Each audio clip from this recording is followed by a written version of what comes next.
Good morning, Goenkans. Today we'll be discussing more properties of materials from your science textbook, chapter number 4, sorting materials into groups. In this module, we'll try to understand more properties. First of all, I'll be just focusing on the property that was already taken up in the previous module. If you remember, the solubility and insolubility, right? In this solubility and insolubility is basically with respect to the solids. But what about the solubility of liquids? When we want to dissolve any liquid in any other liquid, we have a different name for them. We do not call them soluble liquids. We rather use to have another term. That's what we call the miscible. Fine, I repeat the word miscible. So if you remember the previous module, she wanted to dissolve lemon juice into the water, right? And she realized that this lemon juice is quite capable or easily is able to mix into the water, and that's why we can consider this lemon juice is miscible liquid, right? But she on the other hand wanted to use the coconut oil, and she wanted it to get dissolved into the water, and she realized that no, this oil cannot get dissolved into the water, rather it cannot mix with the water, and it forms a separate layer on the top of this water. And that's such liquids which are not able to mix and form a separate layer, we call them immiscible liquids. IMMISCIBLE.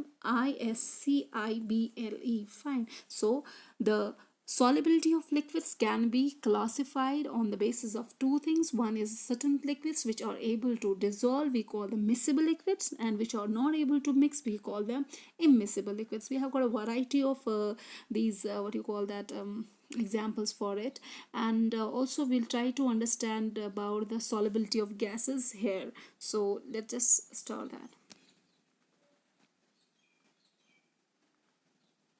Like solids and liquids, gases too can be soluble or insoluble in water. Water usually has small quantities of certain gases dissolved in it. The most important gas is oxygen. Oxygen dissolved in water is very important for the survival of aquatic plants and animals. The next property is the floating or sinking in water. Let's take a few materials like a coin. So this floating or sinking in the water is a property of density. So the substances which are denser will sink, and those which are lighter will float. So let's just first have get an idea with this activity, then I'll try to elaborate it. A metal key, stones, dried leaves, and a piece of cork, and drop them in a tumbler of water. Some of these materials float on the surface of the water, like dried leaves and cork. On the other hand, others like coin, metal key, and stones sink to the bottom of the tumbler.